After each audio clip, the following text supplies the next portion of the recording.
Bonjour, je m'appelle Olivier Métécartier, je suis comédien et musicien et je suis actuellement au Festival d'Avignon pour jouer une pièce de théâtre qui s'appelle Ma famille. Donc Avignon, vous connaissez très probablement, c'est l'un des plus gros événements théâtraux dans le monde, ça représente à peu près 1 500 000 entrées sur 3 semaines. Que vont voir ces spectateurs? En fait, ils vont voir deux festivals. Ils vont voir le Festival d'Avignon, mais aussi le Festival Off d'Avignon. Donc quelle est la différence entre ces deux festivals?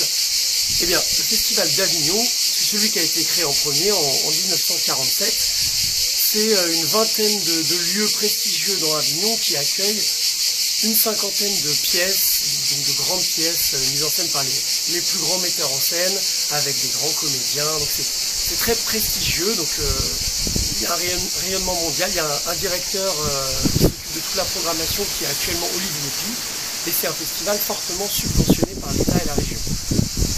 Issu de ce festival-là, en fait, il y a le Festival Off d'Avignon qui a été créé par des directeurs de théâtre privés qui, en réaction au Festival d'Avignon, ont décidé de faire leur propre programmation et donc de faire leur propre festival, donc nettement moins subventionné vu que c'est des théâtres privés, mais beaucoup plus large, on va dire, beaucoup plus ouvert, avec aujourd'hui pour l'édition 2018, il y a 1538 spectacles dans 133 lieux. Donc quand je dis lieux, ça peut être bien évidemment des théâtres, mais aussi des théâtres de fortune, par exemple des garages aménagés avec 2-3 règles de sécurité qui sont ouverts uniquement pendant le festival. Il y a beaucoup de lieux qui sont ouverts uniquement pendant le Festival d'Avignon, 90% des lieux en fait. Les compagnies de théâtre qui viennent jouer dans le off ont beaucoup de responsabilités, vu qu'il y a peu de subventions, c'est à elles de gérer beaucoup de choses et de prendre beaucoup de risques financiers.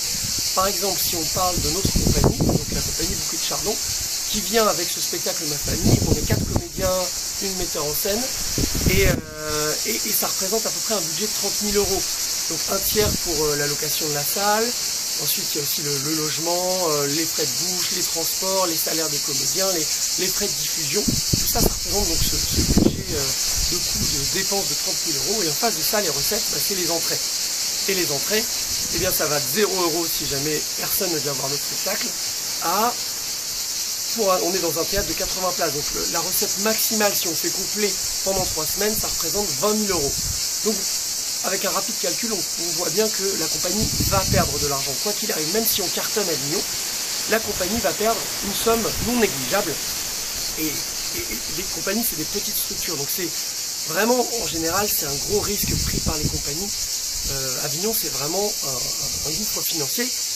Et c'est pour vous parler d'un enjeu très important pour les compagnies, c'est, oui certes les spectacles sont montrés au public, mais c'est important aussi d'aller chercher des programmateurs qui viennent en fait faire leur marché, qui ont un théâtre un peu partout en France ou en pays francophones et qui viennent acheter des pièces de théâtre à Avignon, choisir des pièces et les acheter pour venir les jouer dans leur théâtre. Et c'est très important pour les compagnies de convaincre, de faire venir ces programmateurs et de les convaincre et de les séduire pour qu'ils achètent le spectacle. Sans ça, eh bien, c'est un gouffre financier, c'est perdu pour les compagnies à Avignon. Voilà, pour nous les comédiens, Avignon, ça ressemble à quoi? Eh bien, généralement on arrive quelques jours avant le début du festival pour prendre nos marques, faire des premières répétitions et s'installer dans le théâtre, faire une installation technique aussi, la lumière, les décors, puisque les pièces s'enchaînent dans les théâtres, donc tout est optimisé, c'est-à-dire que entre un changement de plateau, c'est-à-dire un changement entre deux décors de deux pièces différentes, doit se faire de manière optimale pour pouvoir programmer un maximum de pièces dans une journée. Il y a 9 pièces dans notre théâtre, 9 pièces par jour, donc c'est-à-dire de 10h à minuit, ça joue non-stop dans notre théâtre. On a aussi la veille de l'ouverture du festival une session affichage dans les rues d'Avignon qui est assez sympathique. Aujourd'hui, l'arrêté préfectoral nous a donné un top départ à minuit la veille du festival, donc on s'est retrouvé toutes les compagnies à placarder des affiches partout dans Avignon en pleine nuit, c'était assez folklorique. Et quand le festival commence, eh bien on a une journée à peu près type, je vais vous décrire la nôtre. Donc nous on joue à 17h30, donc le matin on est assez tranquille à travailler entre nous ou individuellement au calme. Puis en début d'après-midi on se retrouve dans les rues d'Avignon pour parader, ce qu'on appelle parader, c'est-à-dire nous en l'occurrence on chante des chansons, on distribue des tracts pour convaincre le public et les professionnels qui sont dans les rues d'Avignon de venir nous voir. C'est très important pour remplir, pour avoir notamment un certain nombre de gens qui viennent nous voir et remplir la salle de spectateurs. Ensuite, on se repose pendant une heure avant de passer sur scène et on reparade à nouveau après avoir joué. Donc ça nous fait des journées assez grosses qui nous laissent peu de temps pour aller voir des spectacles. Mais c'est quand même le jeu d'aller voir des spectacles, puisqu'on a forcément parmi ces 1500 spectacles des choses qu'on a envie d'aller voir, que ce soit des pièces dont on a entendu parler, que ce soit des amis qui jouent dans d'autres pièces, ou des pièces qui ressemblent à la nôtre, des univers qu'il est intéressant d'aller voir. Donc c'est important d'aller voir certaines pièces.